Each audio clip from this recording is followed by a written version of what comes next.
Perkataan Eto Yoshimura yang terus menggoda membuat Byakuya Amaha hanya bisa menghela napas pelan. Ia menegaskan bahwa dirinya bukan tipe orang yang hanya menilai dari penampilan, namun Eto menanggapinya dengan tatapan penuh keraguan. Ia bahkan dengan santai menyatakan bahwa meskipun tubuhnya kecil, ia tetap memiliki bentuk tubuh yang layak, lalu menggoda Byakuya untuk membuktikannya sendiri. Godaan itu terus berlanjut tanpa henti. Eto sengaja memancing, yakin bahwa Byakuya tidak akan berani melangkah lebih jauh. Namun kali ini, Byakuya tidak tinggal diam. Ekspresinya berubah, dan tanpa peringatan, ia mendorong Eto ke dinding batu di belakangnya. Gerakannya bukan kasar, tetapi cukup tiba-tiba untuk membuat suasana berubah drastis. Ia menahan dirinya di dekat Eto, menciptakan jarak yang nyaris tidak ada. Tidak berhenti di situ, Byakuya menarik tubuh Eto ke dalam pelukan. Tubuh kecil Eto sepenuhnya tertutup oleh dirinya, membuatnya sulit bergerak. Untuk sesaat, Eto benar-benar terkejut. Tubuhnya menegang, sesuatu yang jarang terjadi padanya. Namun keterkejutan itu hanya berlangsung singkat. Eto dengan cepat menenangkan diri, lalu membalas dengan nada menantang.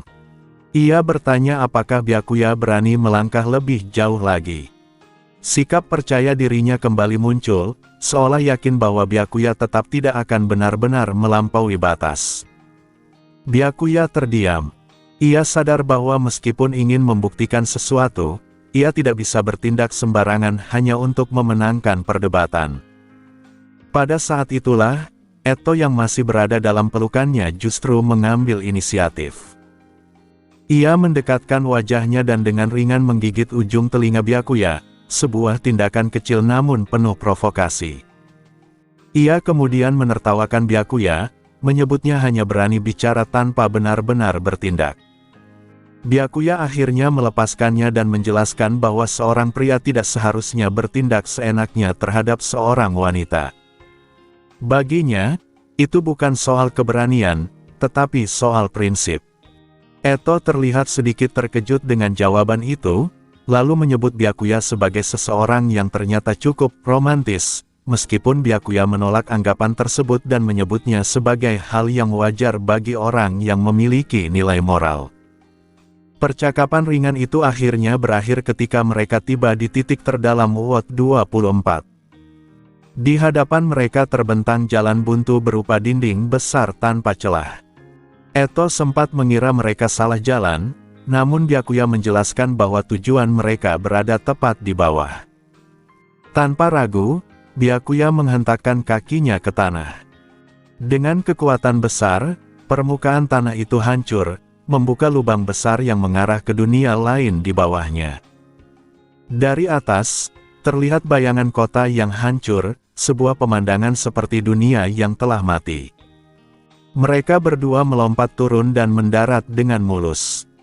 Di hadapan mereka terbentang sisa-sisa kota tua yang telah lama ditinggalkan.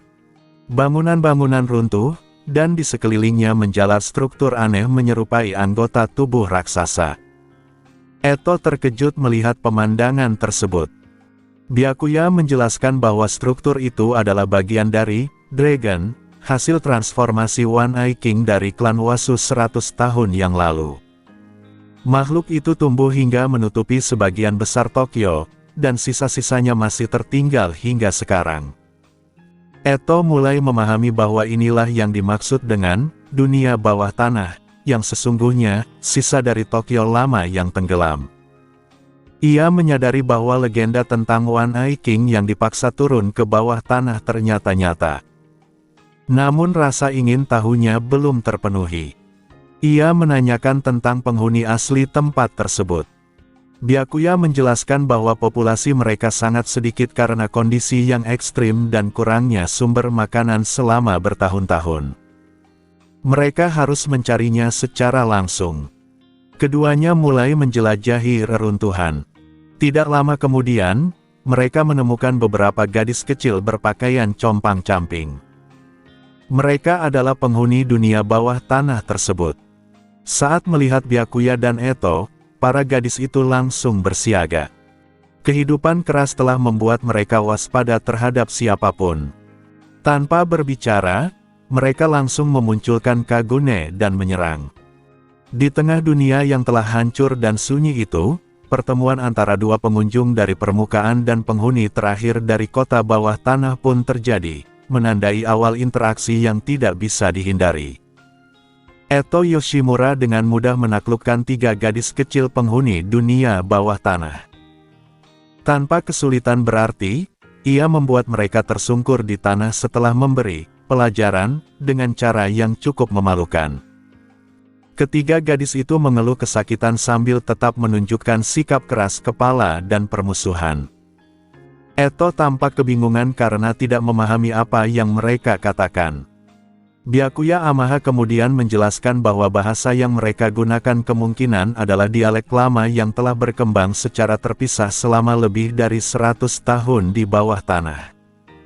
Ia sendiri mampu memahami mereka dengan jelas, berkat kemampuannya, meskipun bagi orang lain bahasa itu terdengar asing.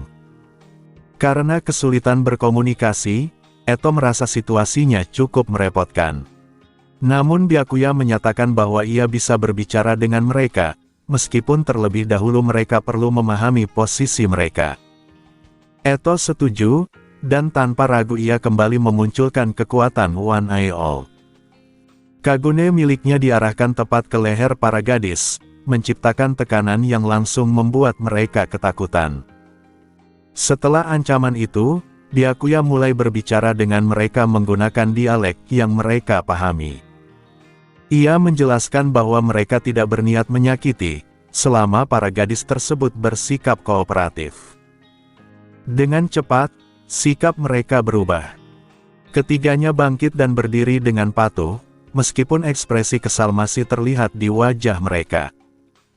Tatapan mereka yang datar dan setengah malas membuat Byakuya secara diam-diam menjuluki mereka sebagai Deadpan Sisters. Byakuya kemudian mengajukan pertanyaan sederhana namun penting, apakah mereka menganggap diri mereka manusia atau ghoul? Dengan percaya diri, salah satu dari mereka menjawab bahwa mereka adalah manusia. Jawaban itu membuat Eto mulai memahami situasi sebenarnya. Para penghuni bawah tanah ternyata hidup dengan keyakinan bahwa mereka manusia, meskipun kenyataannya mereka telah berubah menjadi ghoul. Transformasi ini kemungkinan terjadi akibat pengaruh dragon di masa lalu, namun generasi berikutnya tetap mempertahankan identitas lama mereka karena tidak pernah mengenal dunia luar. Menyadari hal ini, Byakuya memutuskan untuk membawa mereka ke permukaan agar mereka bisa melihat kebenaran dengan mata kepala sendiri. Ia tidak berniat menjelaskan panjang lebar, karena menurutnya pengalaman langsung jauh lebih efektif. Tanpa banyak penolakan yang berarti, Byakuya mengangkat 2 dari gadis itu, sementara Eto membawa 1 lainnya. Ia melompat kembali ke atas menuju Ward 24, dengan mudah membawa mereka keluar dari dunia bawah tanah. Eto mengikuti dari belakang dengan kemampuan terbangnya. Sesampainya di atas, salah satu gadis tiba-tiba menunjukkan reaksi aneh. Ia tertarik pada aroma tubuh Byakuya dan mendekat dengan ekspresi lapar. Gadis itu mulai menempel padanya, diikuti oleh 2 lainnya yang juga merasakan hal yang sama. Ketiganya menunjukkan reaksi yang jelas, rasa lapar yang sudah lama terpendam. Aroma Byakuya terasa sangat menggoda bagi mereka, hingga memunculkan dorongan naluriah untuk memakan dirinya. Hal ini tidak hanya karena baunya, tetapi juga karena mereka telah lama kekurangan makanan di dunia bawah tanah. Byakuya tetap tenang menghadapi situasi itu dan berusaha menenangkan mereka, berjanji akan memberi mereka makanan setelah sampai di luar. Namun kata-katanya tidak terlalu dihiraukan. Para gadis itu tetap mengerumuninya, bahkan mulai menarik jubahnya dengan antusias. Di sisi lain, Eto hanya berdiri sambil tertawa geli melihat situasi tersebut.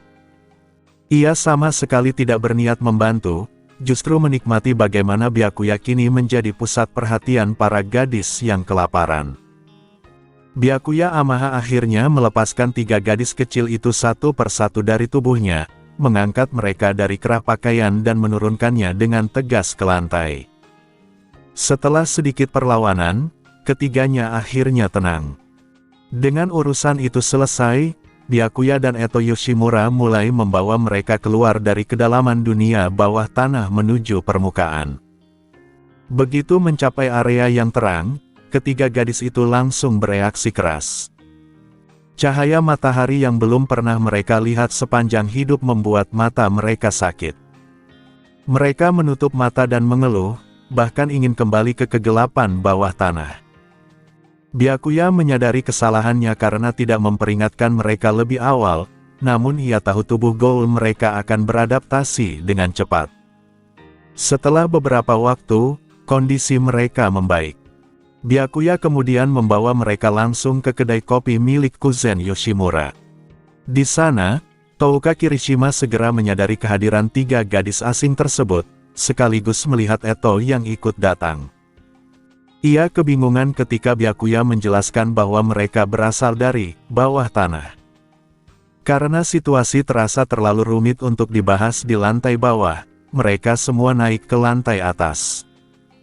Kuzen yang sudah berada di sana mendengarkan penjelasan Byakuya mengenai dunia bawah tanah di bawah WOT 24, serta asal-usul ketiga gadis tersebut. Mendengar hal itu, ekspresi Kuzen berubah serius. Ia pernah mendengar rumor tentang tempat itu, tetapi tidak pernah membayangkan kebenarannya. Byakuya kemudian meminta makanan untuk ketiga gadis tersebut. Kuzen segera mengambil persediaan daging dan meletakkannya di meja. Karena tidak memahami bahasa Kuzen, para gadis hanya memandang bingung sampai Byakuya menjelaskan dalam dialek mereka. Begitu mengerti, mereka langsung melahap makanan dengan lahap. Kuzen mengamati mereka dan menyadari bahwa bahasa yang mereka gunakan masih merupakan bentuk lama dari bahasa Jepang. Byakuya menjelaskan bahwa mereka adalah keturunan manusia yang berubah menjadi Ghoul akibat peristiwa besar di masa lalu, ketika kota lama tenggelam ke bawah tanah. Penjelasan itu membuat Kuzen semakin yakin bahwa legenda lama tentang One Eye King memang benar. Sementara itu, Touka masih kesulitan memahami situasi. Eto kemudian menariknya ke samping dan menjelaskan semuanya secara lebih rinci. Setelah mendengarkan, Touka mulai mengerti, tetapi pikirannya kembali kacau ketika mendengar bahwa One Eye King yang dimaksud bukan Eto. Eto dengan santai menyatakan bahwa posisi tersebut kini berada di tangan Byakuya. Pernyataan itu langsung mengejutkan Touka. Namun Eto belum berhenti. Ia mulai menggoda lebih jauh dengan menyatakan bahwa dirinya tertarik pada Byakuya, bahkan menyebut dirinya telah terpikat oleh pesonanya. Reaksi Touka sangat jelas. Ia terkejut dan panik, berusaha menahan emosinya sambil bertanya dengan suara pelan apakah Eto benar-benar menyukai Byakuya. Eto menjawab dengan nada santai, bahkan terus memancing reaksi Touka dengan penjelasan bahwa Byakuya memiliki daya tarik sebagai pria kuat dan tampan. Kata-kata itu membuat Touka semakin gelisah.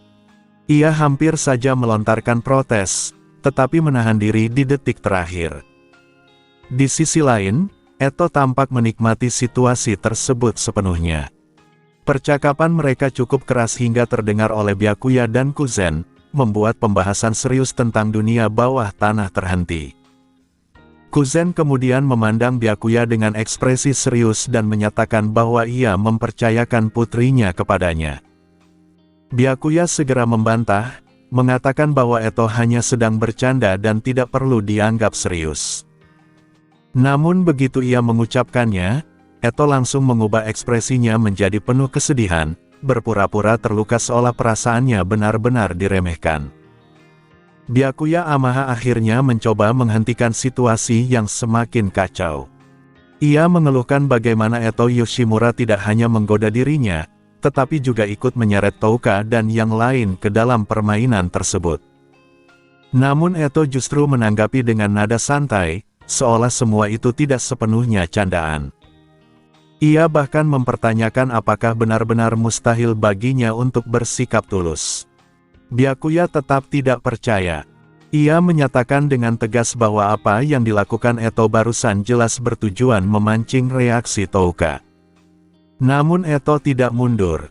Ia malah mengeluh bahwa Byakuya terlalu keras kepala dan menolak mengakui kemungkinan bahwa perasaannya mungkin benar adanya.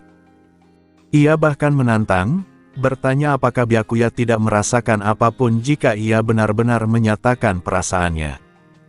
Byakuya tetap pada pendiriannya. Ia merasa apa yang ditunjukkan Eto tidak memiliki nuansa ketulusan.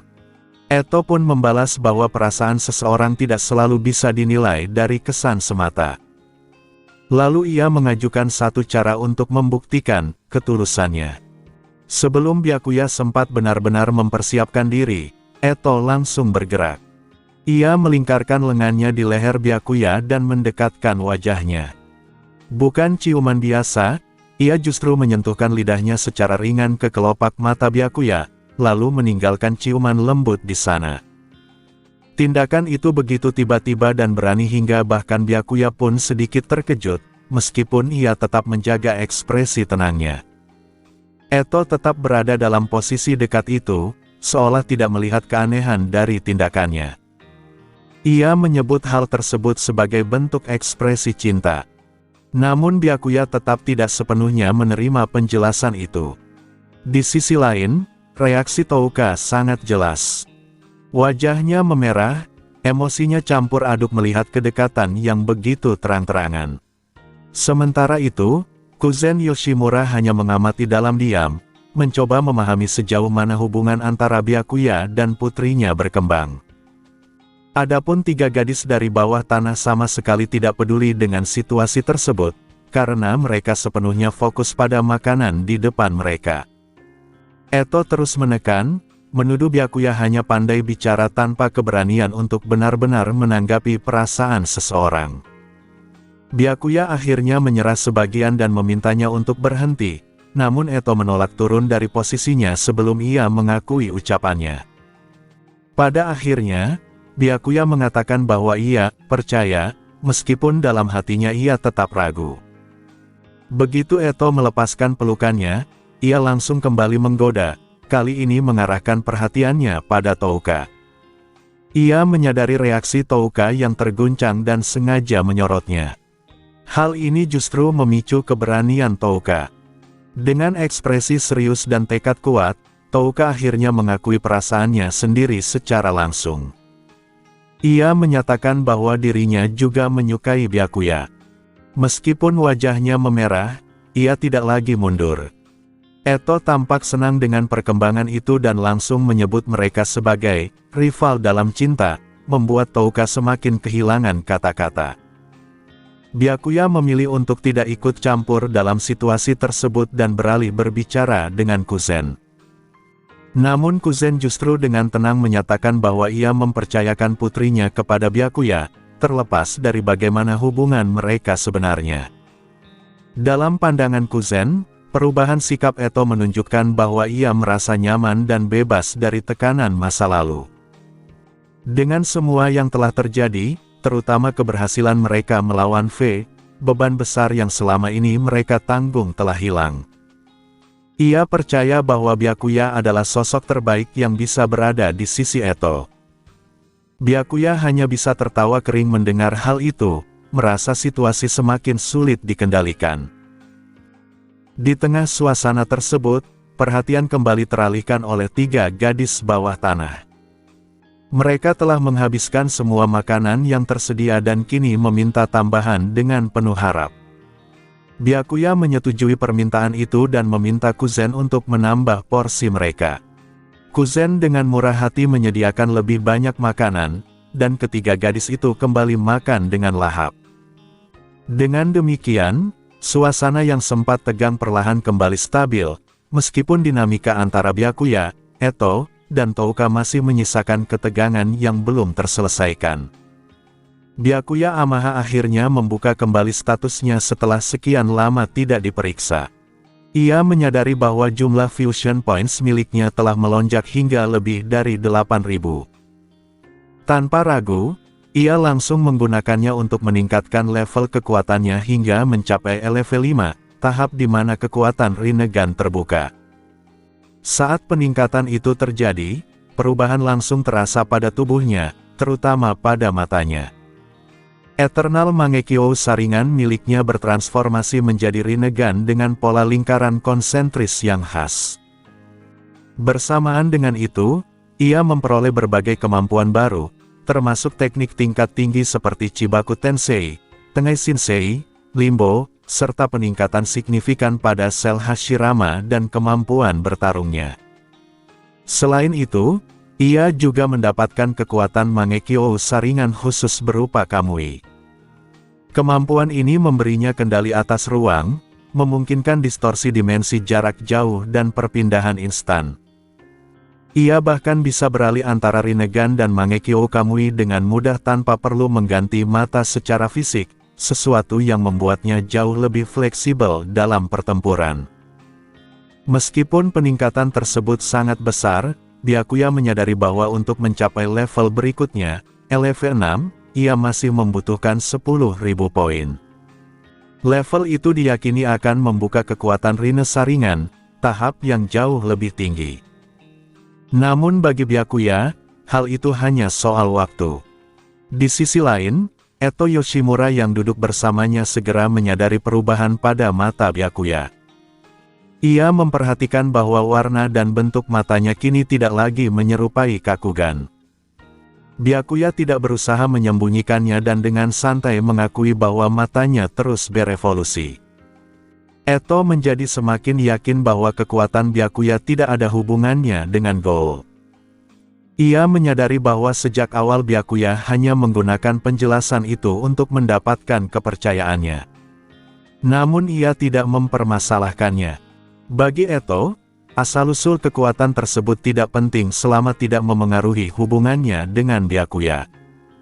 Byakuya sendiri menegaskan bahwa setiap orang memiliki rahasia, dan tidak semuanya perlu diungkapkan. Eto menerima hal itu tanpa keberatan. Setelah itu, Eto tiba-tiba mengajak Byakuya pergi ke sebuah tempat tanpa menjelaskan tujuannya. Ia hanya mengatakan bahwa ia juga memiliki rahasia sendiri. Meskipun merasa ada sesuatu yang tidak beres, Byakuya tetap mengikutinya. Mereka pun menuju kantor penerbit besar Shueisha, tempat Eto bekerja sebagai penulis dengan nama pena Sen Takatsuki. Eto langsung membawa Byakuya ke bagian editorial, di mana mereka bertemu dengan editornya, Sunji Shiono. Kehadiran Eto di kantor sudah cukup mengejutkan, tetapi yang lebih mengejutkan adalah pria yang berdiri di sampingnya dengan posisi yang sangat dekat. Tanpa basa-basi, Eto langsung mengumumkan bahwa ia sedang menjalin hubungan dan memperkenalkan Byakuya sebagai pacarnya. Pernyataan itu membuat suasana langsung membeku. Baik Shiono maupun Byakuya sama-sama terkejut dengan pengumuman mendadak tersebut. Bahkan Shiono tidak bisa menahan diri untuk mempertanyakan mengapa Byakuya terlihat sama bingungnya dengan dirinya. Byakuya hampir saja menjelaskan situasi yang sebenarnya, tetapi Eto dengan cepat menghentikannya dengan cubitan tajam di pinggang, sebuah peringatan agar ia tidak membuka suara. Eto kemudian menjelaskan bahwa pengakuan hubungan tersebut baru saja terjadi, sehingga wajar jika Byakuya masih terlihat terkejut. Shiono menerima penjelasan itu, meskipun dengan ekspresi yang masih dipenuhi kebingungan. Ia menyatakan bahwa pihak penerbit tidak akan mencampuri kehidupan pribadi Eto, namun jelas bahwa situasi tersebut jauh dari biasa.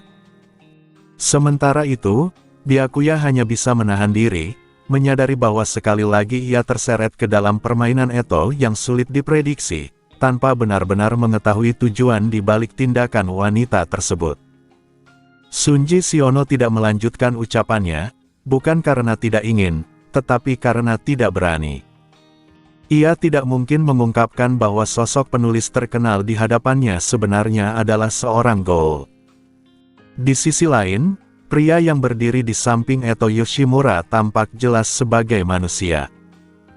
Hal itu membuat pikirannya dipenuhi berbagai kemungkinan, apakah Eto benar-benar menjalin hubungan, atau ini hanya jebakan untuk memangsa mangsa baru.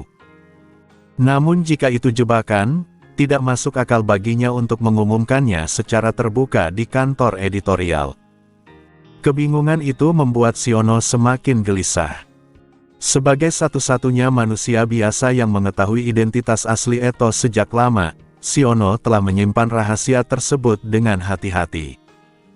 Ia tetap menjalankan perannya sebagai editor tanpa pernah mengkhianati kepercayaan tersebut. Eto kemudian menjelaskan situasinya.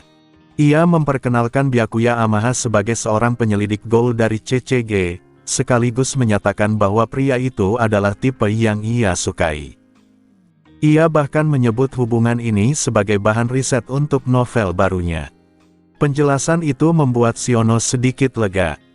Jika Byakuya adalah seorang investigator, kecil kemungkinan Eto berniat memakannya, karena tindakan seperti itu akan menimbulkan konsekuensi besar. Byakuya pun memperkenalkan dirinya secara formal dan menyerahkan kartu nama. Saat Siono membaca isi kartu tersebut, ekspresinya langsung berubah. Ia menyadari bahwa pria di hadapannya bukan sekadar investigator biasa, melainkan seorang asosiat special class sekaligus kepala cabang WOT 20. Status itu menunjukkan bahwa Byakuya adalah sosok penting dalam CCG. Kesadaran itu justru membuat Siono semakin cemas. Hubungan antara seorang gold dan penyelidik tingkat tinggi adalah sesuatu yang sangat berbahaya. Jika identitas Eto terbongkar, konsekuensinya tidak terbayangkan. Ia kemudian menanyakan tujuan Eto mengungkap hubungan ini secara langsung. Eto dengan santai menjelaskan rencananya, ia ingin memanfaatkan hubungan tersebut untuk meningkatkan popularitasnya. Dengan menyebarkan berita bahwa ia berpacaran dengan seorang pejabat tinggi CCG, perhatian publik akan melonjak drastis. Oleh karena itu, ia meminta Siono untuk mengatur agar informasi tersebut bocor ke publik. Siono mempertimbangkan ide itu. Secara strategi, langkah tersebut memang sangat efektif untuk meningkatkan ketenaran. Namun ia tetap khawatir dan menanyakan apakah Byakuya tidak keberatan. Sebelum Byakuya menjawab, Eto langsung menyela, menyatakan bahwa perasaan tidak akan berubah hanya karena diketahui orang lain, dan bahwa Byakuya bukan tipe orang yang mempermasalahkan hal seperti itu. Byakuya sendiri tetap diam, tetapi dalam pikirannya ia mengakui bahwa langkah Eto adalah strategi manipulasi media yang sangat cerdas.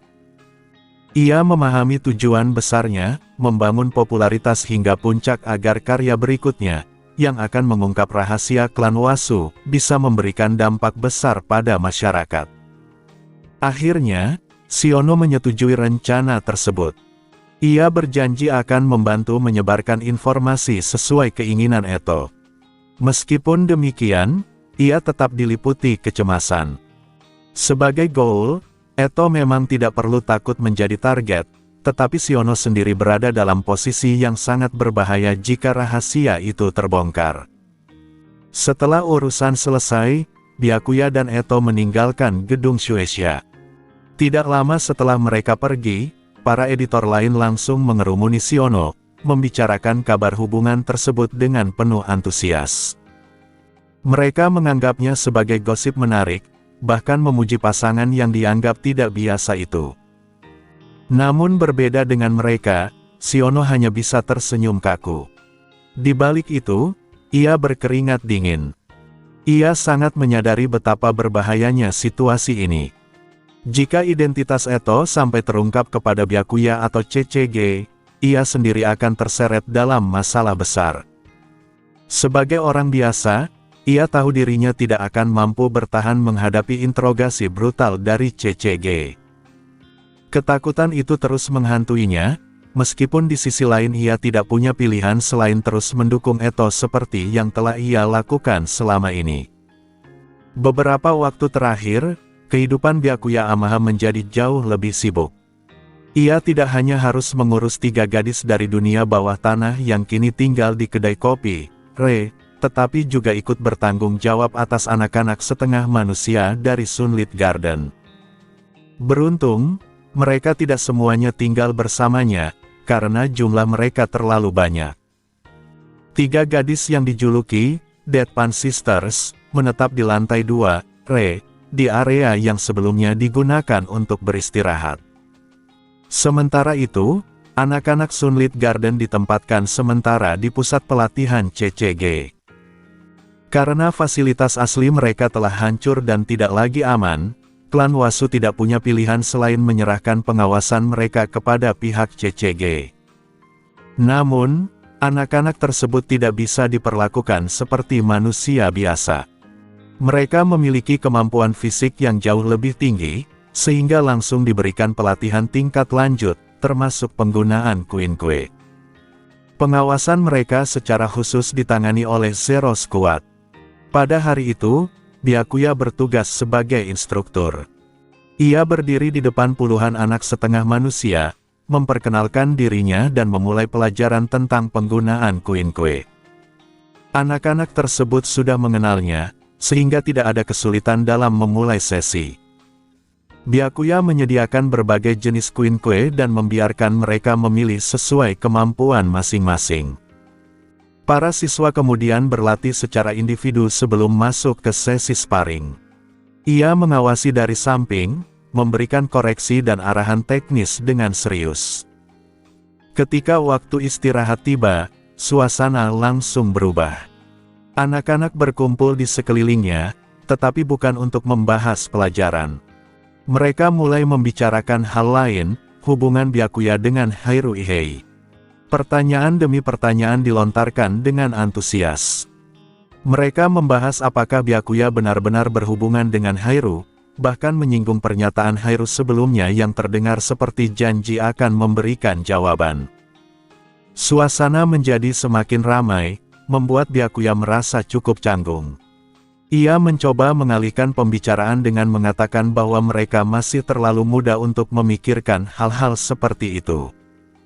Namun jawaban tersebut justru ditolak. Anak-anak tersebut tidak merasa diri mereka terlalu muda, karena secara biologis mereka berbeda dari manusia biasa. Situasi mulai sulit dikendalikan, tetapi tepat saat itu waktu istirahat berakhir. Byakuya segera memanfaatkan kesempatan tersebut untuk mengakhiri pembicaraan dan memerintahkan mereka kembali berlatih. Anak-anak itu langsung patuh tanpa membantah, menunjukkan disiplin yang telah tertanam sejak kecil. Setelah sesi pelatihan selesai, Byakuya menerima notifikasi bahwa tugasnya sebagai instruktur telah selesai. Namun sebelum ia benar-benar bisa beristirahat, Haruihei datang untuk mengambil alih sesi berikutnya. Kedatangan Haru langsung memicu kembali semangat para siswa. Mereka kembali mengelilinginya dan melanjutkan topik yang tadi sempat terhenti. Kali ini, pertanyaan mereka bahkan lebih langsung. Mereka menanyakan apakah Haru sudah memutuskan jawabannya kepada Byakuya. Beberapa bahkan melangkah lebih jauh dengan bercanda tentang pernikahan, meminta permen dan coklat seolah semuanya sudah menjadi kenyataan. Suasana kembali dipenuhi kegaduhan, dengan anak-anak yang penuh semangat menekan Haru dengan rasa penasaran mereka, sementara Byakuya hanya bisa berdiri di samping, menyadari bahwa situasi ini semakin sulit dikendalikan. Reaksi Haruihei terhadap situasi yang terjadi benar-benar berbeda dari Byakuya Amaha. Jika Byakuya merasa canggung dan ingin menghindar, Haru justru menanggapinya dengan senyum cerah tanpa sedikit pun rasa malu. Ia bahkan dengan santai mengajak para siswa untuk langsung menanyakan hal tersebut kepada Byakuya. Karena situasinya sudah terlanjur berkembang, Byakuya tidak lagi punya celah untuk menghindar. Haru kemudian menoleh padanya dan dengan nada lembut bertanya mengapa ia tadi menolak menjawab pertanyaan para siswa. Byakuya menjawab dengan tenang bahwa ia hanya merasa topik tersebut kurang pantas untuk anak-anak seusia mereka. Namun Haru tidak sependapat. Ia menjelaskan bahwa anak-anak dari Sunlit Garden memiliki tingkat kedewasaan yang jauh melampaui usia mereka. Baik secara fisik maupun mental, mereka berkembang lebih cepat daripada manusia biasa, sehingga tidak perlu terlalu khawatir. Setelah itu, suasana berubah. Hairu mengalihkan pembicaraan kembali pada pertanyaan utama dan menyatakan bahwa sudah waktunya ia memberikan jawaban yang sempat ia tunda sebelumnya. Nada suaranya menjadi lebih serius, menandakan bahwa ia benar-benar memikirkan hal ini. Ia mengakui bahwa dirinya sendiri belum sepenuhnya memahami apa itu cinta. Meskipun begitu, ia tahu bahwa ia merasa nyaman dan bahagia saat bersama Byakuya. Dengan kejujuran yang sederhana, ia akhirnya mengungkapkan perasaannya, lalu mengajak Byakuya untuk pergi berkencan setelah kelas selesai. Pengakuan itu langsung memicu reaksi besar dari para siswa. Mereka bersorak, meneriakkan kata-kata seperti kencan, dan bahkan pernikahan, menciptakan suasana yang riuh dan penuh semangat. Tekanan suasana membuat Byakuya sadar bahwa menolak bukanlah pilihan, meskipun sebenarnya ia juga tidak memiliki alasan untuk menolak. Dengan senyum ringan, Byakuya akhirnya menyetujui ajakan tersebut. Ia juga mengingatkan para siswa untuk kembali fokus pada pelajaran. Jawaban itu langsung disambut sorakan gembira dari seluruh kelas. Hairu kemudian melanjutkan sesi pengajarannya. Ia mengajarkan latihan khusus untuk meningkatkan kecepatan reaksi dan penglihatan dinamis, kemampuan yang sangat penting bagi mereka. Byakuya tetap berada di ruangan, mengamati jalannya pelajaran sambil menunggu waktu yang dijanjikan. Ketika kelas berakhir, Hairu mencoba menutup pelajaran, tetapi para siswa kembali mengambil alih suasana. Mereka mendesaknya untuk segera pergi berkencan, bahkan hampir mendorongnya keluar dari kelas. Hairu hanya bisa tertawa dan akhirnya menyerah pada antusiasme mereka. Bersama Byakuya, ia meninggalkan tempat tersebut, sementara para siswa tetap tinggal untuk melanjutkan latihan secara mandiri. Bagi mereka, kerja keras sudah menjadi kebiasaan sejak kecil, sesuatu yang tidak akan hilang meskipun lingkungan mereka telah berubah. Dalam perjalanan, Hairu mengungkapkan perasaannya terhadap anak-anak tersebut. Meskipun sudah lama meninggalkan Sunlit Garden, ia tetap merasa dekat dengan mereka. Usianya sendiri tidak jauh dari mereka, sehingga ikatan itu terasa alami. Byakuya kemudian mengangkat topik tentang Sunlit Garden. Ia menyatakan bahwa anak-anak dari tempat itu, termasuk anggota Zero Squad, memiliki sesuatu yang berbeda dari manusia biasa, terutama dari segi fisik dan daya tahan. Hairu tidak terkejut. Ia justru membalas dengan pertanyaan yang membuat Byakuya terdiam sejenak. Ia secara langsung menyebut bahwa Byakuya juga termasuk dalam kelompok yang sama, seorang setengah manusia. Tanpa ragu, Hairu menjelaskan bahwa semua orang dari Sunlit Garden adalah seperti itu. Meskipun identitas tersebut seharusnya dirahasiakan, Byakuya dianggap sebagai pengecualian. Pihak Wasu sendiri telah memberi izin bagi mereka untuk mengungkapkannya kepadanya, karena mereka percaya bahwa Byakuya kemungkinan besar berasal dari latar belakang yang sama. Dengan pengungkapan tersebut, jarak antara Byakuya dan Hairu semakin menyempit, membuka pemahaman baru tentang identitas dan hubungan mereka. Byakuya Amaha tidak membantah ketika Hairu Ihei menyimpulkan bahwa dirinya juga seorang setengah manusia. Ia juga tidak menunjukkan keterkejutan, karena sejak awal ia sudah memperhitungkan bahwa pihak Wasu akan menganggapnya demikian. Bagi Hairu, pengakuan itu justru membawa kelegaan. Ia tidak lagi perlu khawatir akan dipandang rendah karena umur pendek yang menjadi takdir para setengah manusia. Namun Byakuya segera menegaskan bahwa bahkan jika ia bukan setengah manusia, hal seperti itu tidak akan mengubah pandangannya. Hairu tersenyum, menganggapnya sebagai bentuk kebaikan hati, tetapi Byakuya justru sedikit menolak label tersebut, merasa kata lembut atau baik tidak cocok disematkan padanya. Meski begitu, Hairu tetap bersikeras bahwa ia menyukai perasaan saat bersama Byakuya. Pembicaraan mereka kemudian beralih pada realitas yang tidak bisa dihindari, umur para setengah manusia yang sangat singkat. Hairu menjelaskan bahwa pada usia mereka sekarang, mereka sebenarnya sudah berada di sekitar setengah dari masa hidup mereka. Itu berarti mereka hanya memiliki waktu sekitar belasan tahun lagi. Dengan nada tenang, ia mengatakan bahwa jika ia bisa menghabiskan waktu itu bersama Byakuya hingga menua, ia tidak akan memiliki penyesalan. Ucapan itu bukan sekadar kiasan. Dalam dunia mereka, penuaan setengah manusia memang berlangsung cepat dan nyata. Rambut memutih, tubuh melemah, dan kehidupan berakhir jauh lebih awal daripada manusia biasa. Namun Byakuya tidak menyukai cara pandang tersebut. Ia menolak anggapan bahwa nasib itu tidak bisa diubah. Ia menyatakan dengan tenang bahwa masalah umur pendek setengah manusia sebenarnya memiliki solusi.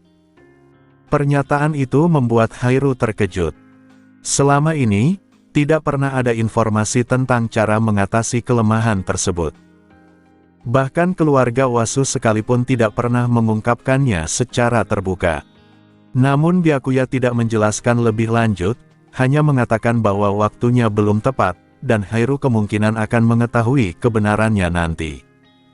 Hairo tidak benar-benar mempercayainya, bukan karena meragukan Byakuya, tetapi karena ia tidak berani berharap pada sesuatu yang terdengar seperti keajaiban.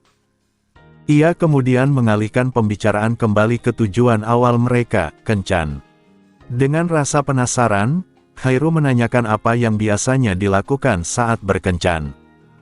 Ia mengaku tidak memiliki pengalaman sama sekali, meskipun sudah mencoba mempelajarinya sendiri. Byakuya sempat terdiam, merasa sedikit aneh dianggap sebagai orang yang berpengalaman, tetapi akhirnya menjawab dengan sederhana bahwa kencan tidak harus rumit. Yang terpenting adalah melakukan hal yang disukai. Tanpa ragu, Hairo menjawab bahwa ia ingin makan makanan manis. Baginya, itu adalah hal yang paling membahagiakan. Byakuya pun langsung memutuskan untuk pergi ke kawasan kuliner yang terkenal. Meski terlihat antusias, Hairo tetap memikirkan perasaan Byakuya. Ia khawatir jika Byakuya tidak menyukai makanan manis, maka kencan mereka akan terasa sepihak. Namun Byakuya menenangkannya, mengatakan bahwa ia tidak perlu benar-benar menyukai sesuatu untuk bisa menikmati waktu bersama. Melihat orang yang ia sukai bahagia sudah cukup baginya. Ucapan itu membuat Hairo terdiam sejenak. Ia memahami maksud di balik kata-kata tersebut, bahwa dirinya adalah orang yang dimaksud. Senyum hangat pun muncul di wajahnya. Mereka kemudian tiba di jalan kuliner paling terkenal di Tokyo. Deretan toko dan kios memenuhi sepanjang jalan, menawarkan berbagai makanan, terutama makanan penutup yang menjadi incaran Hairo. Dengan penuh semangat, Hairo segera menunjuk sebuah kios yang menjual buah manisan dan mengajak Byakuya mencobanya. Byakuya menyetujuinya tanpa keberatan. Hairo pun memesan 2 tusuk, terlihat sangat bersemangat seperti anak kecil yang menemukan sesuatu yang disukai. Namun saat pesanan hampir diberikan, pemilik kios dengan senyum lebar mengumumkan adanya promosi khusus. Promosi tersebut menawarkan harga beli 1 gratis 1 untuk pasangan, tetapi dengan syarat yang tidak biasa, mereka harus saling menyuapi secara langsung dari mulut ke mulut. Ucapan itu langsung mengubah suasana, menambahkan tantangan baru dalam kencan mereka yang baru saja dimulai. Hairo Ihei sempat kebingungan ketika mendengar syarat dari pemilik kios tentang cara mendapatkan promosi tersebut. Konsep saling menyuapi dari mulut ke mulut terasa asing baginya, sehingga ia mencoba memahami penjelasan lebih lanjut. Pemilik kios pun menjelaskan bahwa aturan itu dibuat untuk mencegah orang-orang yang hanya berpura-pura menjadi pasangan demi mendapatkan diskon. Setelah memahami maksudnya, Hairo langsung mengambil keputusan tanpa ragu. Ia menoleh kepada Byakuya Amaha dan dengan polos menyatakan bahwa mereka bisa langsung melakukannya. Cara bicaranya yang lugas membuat Byakuya hampir tersedak karena mudah disalahartikan. Pemilik kios kemudian menyerahkan 2 tusuk buah manisan kepada mereka. Hairo menjadi yang pertama bertindak. Ia menggigit salah satu buah dan perlahan mendekat ke arah Byakuya. Meskipun pipinya sedikit memerah, ia tidak menunjukkan tanda-tanda penolakan atau rasa malu yang berlebihan. Byakuya sempat mencoba menghentikannya, merasa bahwa tidak perlu memaksakan diri hanya demi promosi kecil. Namun Hairu mengabaikan hal itu. Ia terus mendekat hingga akhirnya menyuapkan buah tersebut langsung ke mulut Byakuya. Tindakan itu menciptakan momen canggung sekaligus intim di antara mereka. Setelah selesai, Hairu langsung mengingatkan Byakuya pada ucapannya sendiri sebelumnya, bahwa seseorang tidak akan merasa terpaksa melakukan sesuatu jika orang yang ia sukai merasa bahagia. Ia menegaskan bahwa dirinya memang menyukai Byakuya, sehingga tidak ada unsur paksaan dalam tindakannya. Byakuya tidak bisa membantah logika tersebut.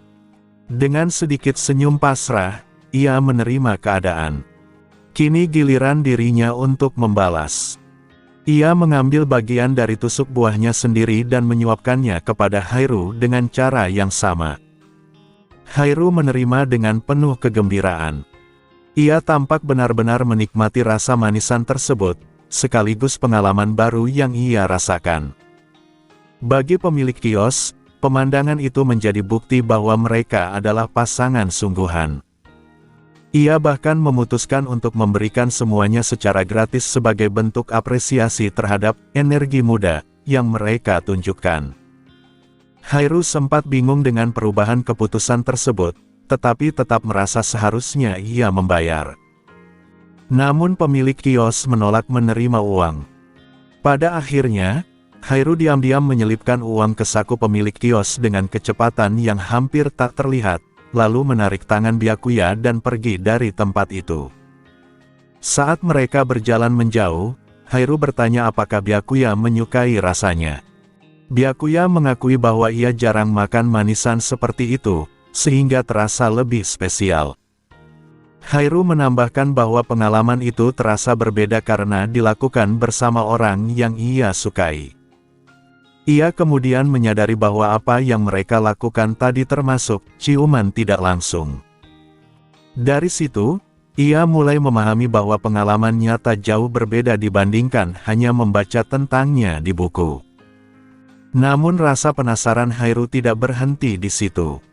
Ia dengan polos mengungkapkan bahwa menurut buku, ciuman langsung terasa lebih baik. Ia bahkan menanyakan pendapat Byakuya tentang hal tersebut. Byakuya sempat menjawab secara refleks, tetapi segera menyadari arah pembicaraan yang berbahaya. Ia buru-buru mengoreksi dirinya dan menjelaskan bahwa hal seperti itu seharusnya dipikirkan dengan matang.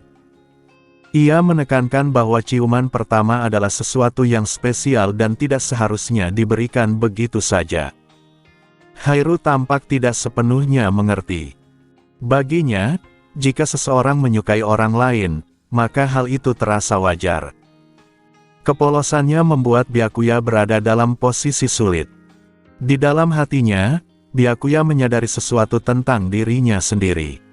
Ia merasa bahwa jika ia mengikuti arus, ia akan mengambil keuntungan dari ketidaktahuan Hairu tentang cinta. Ia tidak ingin menjadi orang seperti itu. Meskipun situasi menguntungkannya, ia memilih untuk menahan diri. Kesadaran diri itu membuatnya berhati-hati. Ia ingin memastikan bahwa setiap langkah yang diambil Hairu berasal dari pemahaman yang matang, bukan sekadar rasa penasaran atau dorongan sesaat.